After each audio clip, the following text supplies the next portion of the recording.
안녕하세요 여러분, 저는 시사 일본어 학원에서 N1을 담당하고 있는 황지영입니다. 오늘은요 N1 시험을 준비하고 있는 수험생 여러분들을 위해서 언어 지식에 관해서 몇 가지 주의사항을 설명해 드리도록 하겠습니다. 시간이 얼마 남지 않았죠. 3주 딱 남아있네요. 저희 주의사항을 들으시고 도움이 되었으면 합니다. 자, 언어 지식이라고 하면요, 문자의 문법 파트로 나눠졌다는 것은 여러분 다 알고 계시는 사실이고요. 제가 핵심 포인트로서 세 가지를 들었습니다. 이것은 지금 당장 준비하는 데에는 큰 도움이 되지 않을 수도 있겠지만 앞으로 언어 지식을 공부하는 데는 도움이 될 거라고 생각합니다. 첫 번째, 기본적인 문법과 단어를 정확하게 이해하고 가셔야 합니다. 자, 이게 무슨 말이냐 하면 N1 시험에는 N1의 문법과 단어들만 나오는 것이 아니고, 자, 기본적인 3, 4급 아니면 2급의 문형과 문법도 함께 출제되기 때문에 늘 기본적인 것을 단단히 하고 넘어가는 버릇을 들여야 합니다. 그래서 기본적인 문법과 단어를 정확하게 한 다음에 N1의 문법과 그리고 기능어를 익히시는 것이 좋습니다. 두 번째로, 단어나 문법이 문장 속에서 어떻게 사용되어지는가를 확인하라고 했는데요. 이제는 단어나 어휘를요, 그냥 달달달 외워서 풀 수 있는 사항이 아닙니다. 문법이나 단어가 문장 속에서, 글 속에서 어떻게 자리매김되어지고 어떻게 사용되어지는가 항상 확인을 하셔야 합니다. 문장 경험이 아주 중요한 것입니다. 그래서 지금은 시간이 없기 때문에 책을 읽고 리딩을 한다 이런 거는 안 되겠지만, 적어도 한 문법, 한 문장당 한 문장 정도는 같이 통으로 익혀주시는 것이 좋을 듯 합니다. 그리고 세 번째, 뉴스나 신문을 통해서 현재 일본인이 사용하는 어휘나 문법을 주시하라라고 제가 적어놨는데요. 자, 이거는 무슨 말이냐 하면, 일본어 능력 시험에서 항상 기존에 있던 문법이나 문형 그리고 표현 형식이 나오는 것이 아니고 새로운 표현 형식이나 기능어가 더해져서 출제되기도 하는데요. 자, 그런 문제가 나왔다고 당황할 것이 아니고요. 평상시에 뉴스나 아니면 신문 기사거리를 평상시에 많이 읽으시면, 현재 일본인이 현재 진행형으로 사용하고 있는 어휘를 습득할 수가 있다는 것입니다. 그래서 이 1번, 2번, 3번은요, 단기간이든 장기간이든 언어 지식에서 가장 중요한 핵심 포인트라고 할 수 있습니다. 자, 그러면 파트별로 한번 주의사항을 살펴보도록 하겠는데요. 한번 봅시다. 자, 문자어에서 첫 번째 파트가 뭡니까? 한자 읽기죠. 자, 한자 읽기 할 경우에는 여러분이 한자는 너무 어려워라고 하지만, 자, 제일 많이 나오는 빈도수가 높은 품사는 뭘까요? 명사? 형용사? 자, 품사로 볼 것이 아니고요. 한자 두 개로 이루어진 이자 한자 있죠. 한자. 그러니까 나 형사가 될 수도 있고요. 부사가 될 수도 있고 명사가 될 수 있고 수동사가 될 수 있는 그런 한자 두 개로 이루어진 단어가 한자 읽기에서 80% 이상 나오게 되는데요. 여러분이 이제 시험이 별로 시간이 안 남았으니까 한자 읽기를 대비하기 위해서는 그 이자 한자의 읽기를 조금 더 신경 써서 공부를 하셔야 합니다. 예를 들면 그 장음이냐, 단음이냐, 아니면 타음이 있는가 없는가를 정확하게 입으로 소리를 내서 읽으시면서 귀로 듣고 확인을 하면서 공부를 하시는 것이 유익하고요. 물론 두 번째로 동사나 이 형용사가 나오기도 하지만 시간이 없는 분들은 일단 읽기 연습은 이자 한자 중심으로 하시는 것이 좋습니다. 여기서도 보면요. 자, 코도모노 오모차와 안젠세노 고려 시대 에라부 요니 시대 일어나죠. 그래서 고려인지 2번인지 4번인지 잘 알 수가 없죠. 근데 답은 뭐예요? 2번이거든요. 고려. 그렇죠? 그다음 난 이것도 하지메가 간진다 이렇게 기억해야 되는데 간신인지 간진인지 알 수 없으면 안 되죠. 간진. 그다음 분가노 찌가이가 쇼쿠세까지니 켄존이 아라와레테 이루. 자, 이거는 켄존지 겐쇼인지 여하튼 켄에 타금이 있냐 없냐. 그죠? 쫀지, 쇼인지 확실하게 구분하고 가야 되는 거예요. 그래서 읽을 때 조금 오바스럽게 공부를 하시는 게 좋습니다. 고려, 간진, 캔조 이런 식으로 말입니다. 시간이 없으므로 일단은 이자 한자 중심으로 한자 읽기를 준비하시도록 합시다. 이 파트 들어가 볼까요? 이 파트 같은 경우에는 문맥 규정 문제쇼 1급 문항. 자, 근데 이 파트 같은 경우에는요, 해석 문제라고도 볼 수 있는데, 해석을 정확하게 해서 그게 맞는 어휘를 찾아가는 건데, 좀 잘 안 되는 부분이 있어요. 그게 뭐냐면 제가 적어놓은 포인트에 보시면 어려운 한자, 일본식 한자, 그리고 세트의 뭐 제가 좀 약간 지어낸 말이긴 한데요. 어려운 한자 같은 경우에는 뭐 어떤 것이 있냐면 레끼젠 같은 것. 그러니까 우리는 역연하다라는 말을 많이 쓰긴 하지만 이것이 어떻게 사용되나라는 것을 문장 속에서 보지 않은 한은 이걸 잘 모를 수도 있거든요. 그래서 항상 이런 것들은 문장에서 어떻게 사용되는지 문장 통으로 외워보는 것도 괜찮은 방법입니다. 자, 가끄레끼노 사와 레끼젠 토시테 이루. 그래서 학력의 차는 역연하다. 아, 분명하구나. 뚜렷하구나. 아, 이런 뜻으로 쓰이구나라는 것을 문장으로 확인하시는 것이 가장 좋습니다. 그래서 두 번째 보면 일본식 한자인데요. 이게 무슨 말이냐면 우리가 일본식 한자가 뭐지? 예를 들면 약가이라든지 뭐 세와라든지 뭐 멘도라든지 이런 것들은 이제 기본적으로 여러분 잘 알고 계시는 건데요. 자, 일본식 한자 같은 경우에는 뭐 슈후쿠 나왔을 때 한국어로 바꾸면 뭐예요? 수복. 그렇죠? 근데 그렇게 외우시는 것이 아니고 한국어로 바꿨을 때 어떤 뜻으로 사용되는지 정확하게 이해하셔야 돼요. 그래서 이것은 두 가지로 사용할 수 있는데 간괴 회복, 그냥 회복도 아니고 간괴 회복, 그리고 후쿠겐, 그러니까 복원의 느낌으로 사용된다는 것을 정확하게 짚고 넘어가셔야 한다는 뜻이에요. 그다음 세트 어휘는요, 제가 지어낸 말이긴 한데, 자, 예를 들면은 그 어떤 어휘를 외울 때 그 어휘 하나로는 하나의 구실을 못하는 한 문장, 그러니까 글의 구실을 못하는 경우에는 세트로 외워두시는 것이 가장 좋습니다. 예를 들면 샤워는 아비루, 멘도는 미루, 세화는 수루 형태처럼 이 세트 어휘라는 것은 이것처럼 유당과 킴모츠, 유다만 외울 것이 아니고 유당과 킴모츠 같이 외우면서 방심은 건물이다. 그리고 요단은 예측이죠. 근데 요당오 유루사나이에서 이렇게 세트로 외워두면 어때요?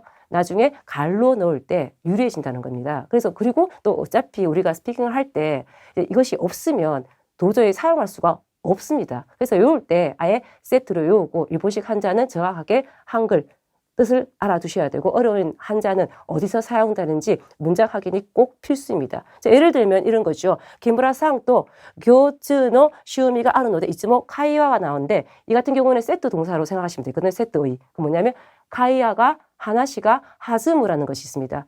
하나시가 하즈무, 카야와 하즈무라는 것은 이야기가 꽃을 피우다, 이야기가 활기를 띄우다라는 세트로 이해하시면 아, 이거는 뭐 1, 2, 3자 중에서 당연히 2번이네 라고 바로 알 수가 있는 것입니다. 그다음 두 번째 같은 경우에는 야크 300년前の 그죠? 카이가노 모모가 오와리 라이게스가라 코카이 사례로 요테이다 나서요. 당연히 뭐갑니까? 그렇죠. 복원이 끝났는데 아무리 봐도 후쿠겐이라는 말이 없어요. 자, 여기서 뭡니까? 일본식 한자가 쓰였다는 걸 알 수 있어요. 뭐예요? 슈쿠. 뭐예요? 이것이 복원이죠. 근데 이것을 복원으로 알고 계시지 않고 그냥 수복으로 외운 사람들 어떻게 될까요? 3번이나 뭐 다른 것을 선택할 가능성이 있죠. 그래서 이 포인트 세 가지 어려운 한자와 일본식 한자 그리고 세트 어휘를 어떻게 공부해야 되는지를 잘 뭡니까? 기억해 두시길 바랍니다. 다음 자, 3파트 유효 부분이다. 유효 부분은요, 제시된 어휘와, 그죠? 유사한 단어나 문장을 찾는 문제인데요. 자, 이거는 어려운 단어 같은 경우에는 쉬운 걸로, 쉬운 거는 어려운 걸로 바꾼. 예를 들면 뭐요? 한자어 같은 경우에는 히라가나어는 한자어로, 가다카나어는 한자어나 히라가나어로 바꾸는 것이 유효 표현인데요. 평상시에 일본어로 표현하는 연습을 조금 해보시는 것이 좋습니다. 그래서 항상 아유 이거 단어는 그냥 밧주군이니까 밧주군으로 외워야 되겠다 이렇게 생각하는 게 아니고 밧주군은 뛰어난 거지. 자, 그럼 이것을 좀 풀어서 설명하면 무엇이 될까 하면 호카토 코라베테 토쿠니 요이 이렇게 설명하면은 발군이 설명이 되는구나. 그래서 추상적인 언어라든지 어려운 한자가 있을 경우에는 쉽게 풀어서 설명할 수 있는지 그것을 일본어로 한번 연습해 보시는 것이 좋습니다. 예를 들면 코노 나베와 초호 시대 1호예요. 얘는 두 가지가 걸려 있어요. 하나는 뭐다? 일본식 한자이고 또 그리고 얘가 어떻게 사용되는지를 설명할 수 있어야 되는 거예요. 조호수루는 보통 조호해서 나 형사로 쓰이고 명사로도 쓰이겠지만 수루 동사로 가장 많이 쓰이는데요. 우리 한국말로 바꿨을 때 요긴하다예요. 그럼 요긴하다와 편리하다와 차이는 뭡니까? 그렇죠. 편리하니까 자주 사용하는 것이 요긴하다예요. 그래서 여기서 답이 뭡니까? 멜리데 야쿠니 타떼이루예요. 자, 그러면 나중에 공부할 때, 그죠? 조호 시대 이루 조수루 하면은, 요긴하게 쓰다니까 요거를 문장체로 이제 활용할 수 있겠구나를 알 수 있습니다. 다음 두 번째 문장 보면, 이모토와 스코시 오비에테 이루 요다った. 오비에로는 알다시피 우리 1급 기본 단어죠. 두려워하다, 겁내다 뜻이잖아요. 이것을 쉽게 표현하면 뭐지? 자, 호화가루죠. 자, 이래서 어려운 것은 쉬운 거, 쉬운 것은 어려운 거. 그죠? 그리고 좀 수상적인 것 같은 경우에는 풀어서 어떻게 설명할 수 있는가를 연습해 보시는 것이 좋습니다. 다음 볼까요? 다음은 이제 문자의에서 4파트 용법 문제입니다. 여기서 사람들이 많이 헤매게 돼요. 나는 단어를 아는데 왜 자꾸 틀리는 거지? 이상해. 내가 알고 있던 단어의 의미와 달라. 이게 왜 그러냐면 항상 단어를 줄줄줄줄 그냥 외워서 그렇게 되는 거거든요. 그래서 제시된 의의가 가장 바르게 쓰인 문장을 찾으려면 어떻게 해야 됩니까? 문장 경험이 중요하죠. 근데 우리가 뭐 제가 앞서 말씀드렸듯이 뭐 책을 읽고 글을 통해서 지금 어휘를 익히기는 시간이 없지만 지금 적어도요, 잘 이해가 안 되는 단어, 추상적인 단어, 그죠? 그런 것들 어렴풋이 알고 있는 단어 같은 경우에는 예문이라도 확인을 할 수 있지 않습니까? 그래서 이 단어가 이 예문에서, 이 문장에서 어떻게 쓰여 있는지를 반드시 보셔야 합니다. 알겠죠? 시간이 아무리 급해도 조금밖에 안 남았더라도 어디에 사용되는 건지 문장을 통해서 이해를 하셔야 되는 거예요. 한국말 말고요. 자, 그러면 예를 들어 볼게요. 이삭이오이가 있어요. 이삭이오이 같은 경우에는 뭐 예를 들어 깨끗하다라고 알고 있어요. 그 깨끗하다, 키레이다고 똑같냐? 아니죠. 얘는 미련 없다라는 것이 전제되어 있어야 돼요. 그런데 보통 우리가 이삭이오크 아키라메루, 이삭이오크 아야마루에서 깨끗이 사과하다, 뭐 깨끗이 포기하다 문장을 많이 보신 분들은 그거 깨끗한 것이 아니고 이거는 미련 없이 깨끗한 거야 라고 이해를 하게 돼 있죠. 그래서 얘 같은 경우에도 예문을 보신 분하고 안 보신 분하고 차이가 난다는 뜻이에요. 그냥 깨끗하다라고 외워버리면 용법 문제에서 답을 찾기가 힘들어지겠죠. 제가 예를 들어볼게요. 호도케로가 있죠. 자, 호도케로 같은 경우에도 우리가 그냥 풀리다라고 단순히 이제 외우게 되시면 뭐가 풀리는 거지? 라고 우리가 의문을 품게 되는데요. 문제가 풀리나? 뭐가 풀리지? 근데 호도케로는요, 한자가 토케로와 같아요. 근데 주로 어떤 뜻으로 쓰이냐면 묶인 것이 풀리다라고 쓰이거든요. 그래서 평상시에 이 문장을 많이 본 사람들은 당연히 2번을 선택하게 됩니다. 그죠? 구츠노 히모가 호도케 나이요니 시까리 또 무슨다. 그죠? 그러니까 순물 포장을 뭐 풀다 할 때 호도쿠, 풀리다 하면 호도케루 뭐 이런 식으로 그러니까 문장 경험이 되게 중요하죠. 그리고 그냥 풀리다라고 외우는 것이 아니고 끈 같은 것이 풀리는 거구나 라고 이해를 하시는 거예요. 자, 두 번째 훈인이 나왔어요. 훈인 같은 경우에 만약에 알고 계시면 괜찮은데 슈닌하고 훈인하고 헷갈려하는 사람들이 꼭 있단 말이에요. 근데 이럴 경우에는 뭐 알았으면 상관없겠지만 모를 경우에는 잘라보시는 것도 괜찮아요. 훈인 같은 경우에는 단어의 조화가 어떻게 됐어요? 오모부쿠라는 단어가 있어요. 향해 가다라는 동사거든요. 인무지로 향해 가고 있죠. 자, 그러면 어떤 게 답입니까? 당연히 3번이겠죠. 부초가 카이가이노 시샤니 훈인 스루노데 미나데 소베이츠가이요 히라이다.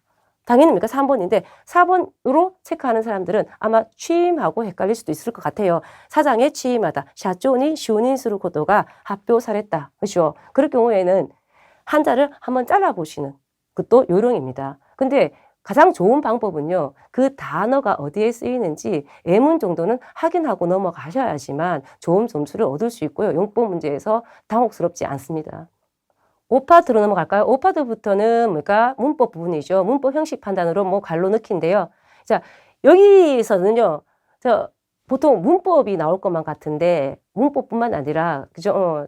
어휘도 나오고 그죠? 그리고 조사도 나오고 접속사도 나오고 부사도 나오고 두루두루 출제되는데요. 근데 주로 알아둬야 되는 것이 뭐냐면 기본 문법입니다. 그러니까 물론 우리가 알고 있는 기능어라든지 이런 것들도 이제 섞여서 나오긴 하지만 그것을 무시하라는 것이 아닌데 일단은 뭐예요? 기본 문법. 그러니까 사역이라든지 수동이라든지 사역수동이라든지 자발수동, 뭐 자발사역수동 또는 뭐예요? 수수동사의 쓰임새라든지 조사의 쓰임새, 부사, 접속사 뭐 이런 것들도요. 정확하게 공부를 하셔야 돼요. 그 경어 문제 같은 경우에는 항상 빠짐없이 나오고요. 그래서 우리가 나는 기본적인 것은 어느 정도 했으니까 이제 1급을 하는 거니까 그 문제는 안 풀어도 돼. 이게 아니에요. 그런 기본 문법들이 응용되어져서 나오거든요. 그래서 반드시 기본 문법을 정확하게 하고 그 위에 1급 문형과 문법을 더해서 공부를 하셔야 합니다. 예를 들어 볼게요.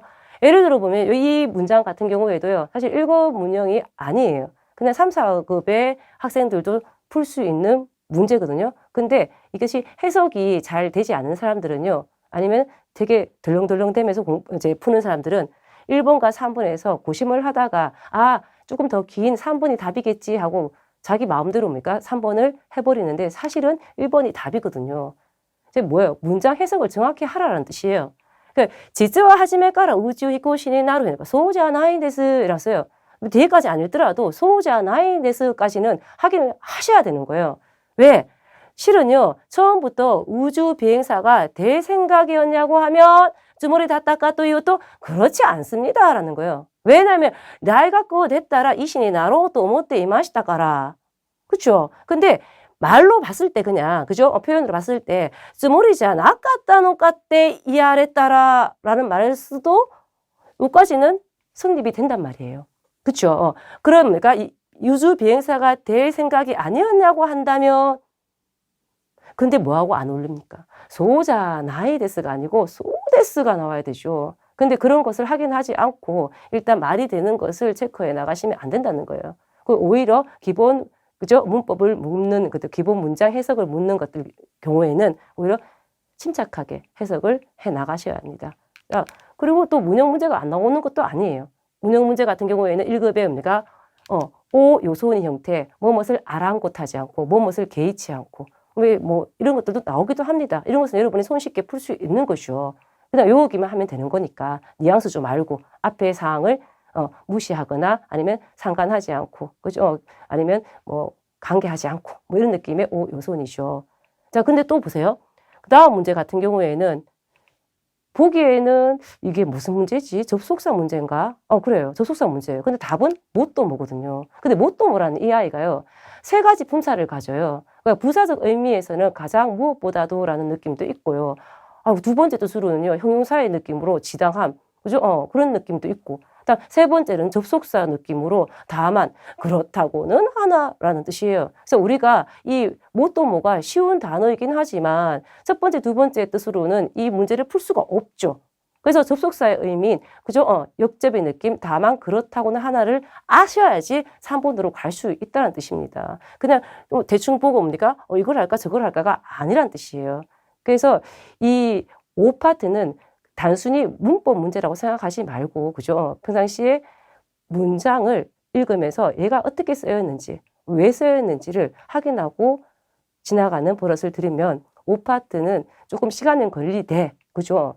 이제 완성할 수 있을 거라고 생각합니다. 근데 지금 시간이 없기 때문에 기본 문법 같은 것 있죠. 그런 것을 한번 훑어보시고, 그 다음 문형을 공부하시길 바랍니다. 6파트 넘어갔습니다.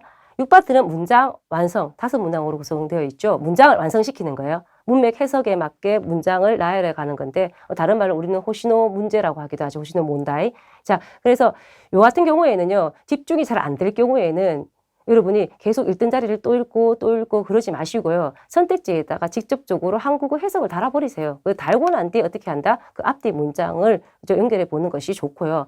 문형 같은 경우에는 여러분한테는 되게 편할 수도 있어요. 문형에 이제 앞에 접속 형태가 있으니까 그 앞에 뭐가 오고 뒤에 뭐가 오는지를 차분하게 연결하시면 되고, 부사가 올 경우에는 부사가 힌트가 될 수 있어요. 역접을 수반하는지 아니면 부정을 수반하는지 아니면 여러 개의 의미를 가진 부사인지 어느 뜻으로 사용되었는지, 그죠? 그것을 확인하면서 가시면 되는 겁니다. 근데 요즘에는요, 주로 이제 문장 해석 부분, 그 나열 부분이요, 문형 부분보다는요, 그냥 단순히 해석을 잘 할 수 있는가 없는가를 묻는 것들이 많더라고요. 그래서 여러분이 집중이 안 될 때는 첫 번째 아까 제가 말했던 선택지 아래에다가 해석을 넣어서 짜 맞춰 들어가는 것이 좋을 수도 있어요. 잘 안 되는 사람들은.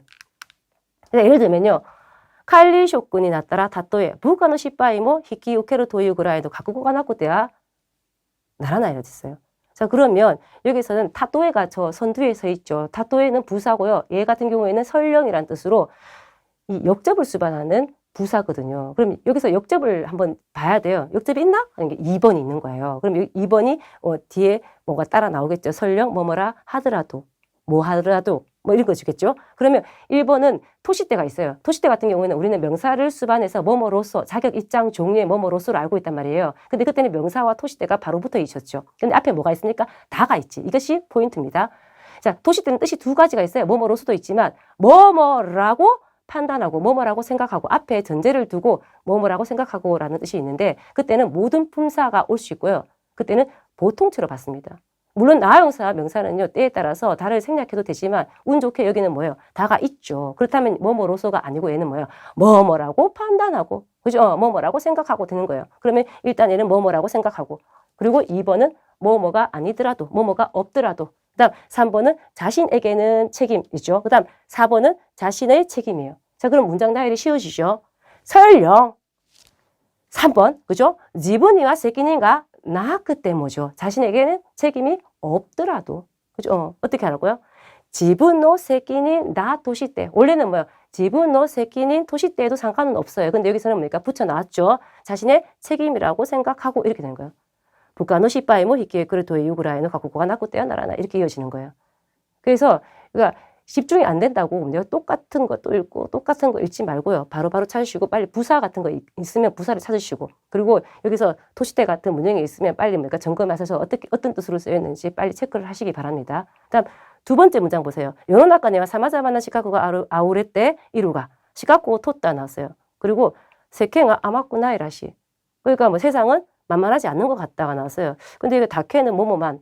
그래도 대는요, 뭐뭐으로라고 해석이 될 수 있고요. 호도는요, 뭐뭐만큼 정도죠.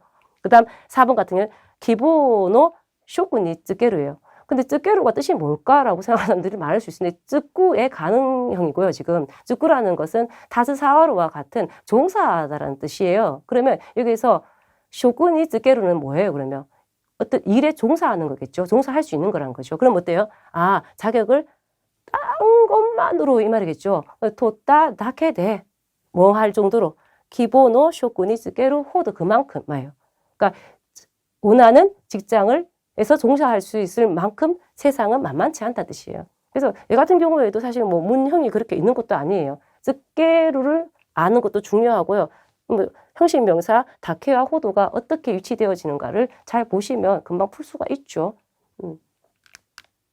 자, 마지막 파트네요. 글의 문법, 그죠? 5문장으로 이렇게 되어 있고요. 구성되어 있고요. 짧은 스토리 글을 읽으면서 흐름에 따라서 빈칸을 채워가는 거예요. 이런 것들을 잘하기 위해서 지금 1파트에서 6파트까지 달려온 거예요. 그래서 결국에는 뭡니까? 단어, 그리고 조사, 그리고 뭡니까? 문법, 이런 것들이 어떻게 쓰이는지를 문장을 통해서 알아야 한다는 겁니다. 결국에는. 그래서 이 앞에 공부가 잘 된 사람들은요, 된 분들은 사실 7파트가 그렇게 어렵지는 않아요. 근데 다만 부분적으로 공부하시고 국어의 어떤 이해가 조금 떨어지시는 분들은 7파트가 어려울 수도 있다는 겁니다. 그래서 평상시에 독해 문제 있죠. 독해 문제 8파트나 9파트 같은 경우에 거기에 나오는 그 접속사라든지 문법이라든지 어휘라든지 그런 것들이 어떻게 쓰여 있는지를 조금 유심히 보시는 것도 이 파트 7의 공부에 많은 도움이 됩니다. 그리고 여러분이 이것을 풀 때요, 선택지를 미리 보시게 되는데요. 선택지를 미리 보시지 마세요. 선택지를 보시게 되면 선입관이 싹 들어가요. 2번하고 3번도 답이 될 것 같기도 한데 라는 느낌이 드는 거예요. 처음부터요, 그 선택지를 안 보고 자기의 감각으로 이게 글쓴이와 같은 느낌으로 읽어 나가면, 아, 어렴풋입니까? 국어적으로 이게 나올 것이라는 것이 느껴져요. 그러니까 만약 공부를 했다면 말입니다. 근데 죽어도 생각해도 안 되면 당연히 선택지를 봐야 되겠죠. 근데 이때까지 공부를 해왔고요. 그죠? 여러분 자신을 믿으셔야 합니다. 그래서 믿고 이 갈로 안에 자기 자신이 생각했을 때 뭘 넣으면 좋을까를 한국어든 일본어든 미리 생각을 해보시고요. 그 다음 선택지하고 비교해서 가장 가까운 것을 선택하시는 것이 좋습니다. 자, 종류는 되게 많아요. 그런데 어휘로 이제 계속 그러니까 공부를 하거나 문법을 계속 공부한 사람들은 파트 7에 대처를 할 수가 없어요. 그래서 그를 이해하는 능력이 필요한데 처음부터 끝까지 다 볼 수는 없잖아요. 근데 자, 문제 확인을 해보겠습니다. 근데 문제를요, 다 풀어보기는 좀 그렇고요. 글의 문법 같은 경우에는 그러니까 41번에서 45번의 갈로가요. 이 문장에서 가장 포인트가 되는 부분에 뭐 어휘라든지 문장이라든지 접속사가 나오는데 처음에 이제 한 줄을 보면 주제를 좀 알 수가 있어요. 지금 매뉴얼에 관계된 얘기거든요. 매뉴얼이라는 것이 세상에 꼭 존재하고 있는데, 그죠? 기계에서 그것이 잘 안 듣게 되면 참 고마워하고 좀 건들 수가 없다. 이렇게 나왔어요. 근데, 이게 생물에는 그렇게 되지 않는 것 같다. 그죠? 그쪽에는 통용한다는 것은 뭐예요? 기계 쪽에는 통용하는데, 이상하게 생물한테는 안 통용되구나. 그러면 사실 1번이 그런 식의 내용이 나오겠죠. 그러고 난 뒤에 뭡니까? 선택지하고 비교해서 그와 비슷한 것을 체크하시면 되는 거예요. 그래서 뭐 읽어가다 보면 사대가 나오고 우리가 알고 있는 뭡니까? 하재 진환이죠. 그런데 위에 있는 사항에 할 때니까 그러할 때라는 느낌이에요. 그래서 위의 사항을 읽고 난 뒤에 맞는 것을 찾아가시면 되는 거예요. 그래서 자기가 이제 고양이 기르는 방식의 책을 샀어요. 근데 그것을 읽고 납득된 것이 뭐냐면 밑에 내용이에요. 밑에 내용이 뭐냐면 고양이 화장실에 대한 내용이거든요. 그럼 뭐 당연히 뭡니까? 고양이 화장실에 관계된 것이다. 근데 그것에 대한 매뉴얼이었는데 밑에 내용을 보면 어떤 거냐? 44번 뒤에 보면은 우리 고양이는요. 이 매뉴얼대로 안 하더라고요. 그럼 뭐예요? 여기는 44번은 접속사 부분이었는데 역접이 올 거 아니에요. 그럼 역접을 넣으면 돼. 그렇죠? 그래서 제일 처음에 시작했던 것은 뭐예요? 기계에는 먹혀갔던 것들이 이상하게 왜 생명에 있는 생물은 왜 안 될까? 이런 것에 의문을 가지게 되죠. 그래서 참 이것을 자기가 실제적으로 경험하고 아라타메 때문에가 인식하게 된 거예요. 다 통용하는 건 아니구나. 그죠? 생명에 있는 것은 좀 다르구나. 그러니까 이것이 하나의 줄거리가 되는 거예요. 그래서 여러분이 이때까지 공부를 차곡차곡 해오셨고요. 자기를 너무 의심하지 말고 믿고 해석을 하는데 전부터 끝까지 다 해석해보고 넣는 것이 아니고 그냥 차곡차곡 순서에 따라서 하나씩 넣어 가시면 됩니다. 물론 아무리 봐도 그죠? 무슨 뜻인지 잘 모를 경우에 선택지를 보시는 것이 맞겠지만 평상시에 공부할 때요. 독해 있죠. 9파트. 그 9파트에서 이게 단어 같은 거라든지 아니면 문장이라든지 접속사가 어떤 식으로 이렇게 이어지는가를 사실 많이 확인하시고 정확하게 해석을 해 보시면 파트 7에 굉장히 도움이 돼요. 그러니까 지금은 시간이 없으시니까 파트 7에 중점을 두기보다는 1파트에서 4파트 단어와 그다음 5파트, 6파트를 중심적으로 공부하시는 게 좋아요. 그래서 저는 이제 언어 지식을 여러분 공부하는 여러분한테는요, 항상 얘기하고 싶은 게 뭐냐면 그냥 부분적 공부를 하시는 것은 아니라고 봐요. 그래서 앞으로 리딩을 통해서 어휘와 문법을 이해하시고요. 그리고 그렇게 기본이나 그죠 기초를 탄탄히 하셔서 나중에는 시험에는 안 나오지만 그죠 말과 그죠 그리고 쓰기가 다 가능해졌으면 좋겠습니다. 자, 이렇게 해서 파트 7까지 설명을 했는데요. 이제 3주밖에 안 남아서 여러분이 많이 떨리고 긴장이 되실 것 같은데 지금 저와 같이 그러니까 이 설명을 들으신 분들은 모두 합격하실 거라고 믿습니다. 잘 될 것입니다. 모두 합격하세요.